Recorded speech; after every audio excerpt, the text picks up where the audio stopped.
காலை மதியம் வெயில், மாலை ஆனால் மழை, ராத்திரி குளிர், இப்படி மாறிட்டே இருக்குது.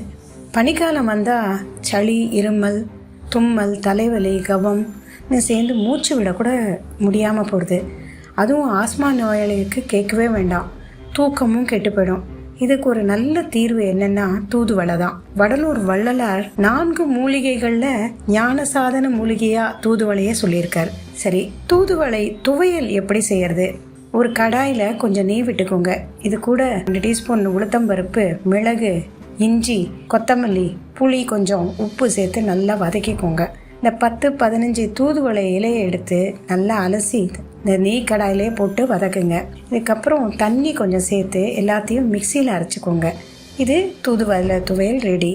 இட்லி, தோசை, மோர் சாத்துக்கு தொட்டுக்கலாம். வாரத்தில் 2-3 நாள் சாப்பிடலாம்.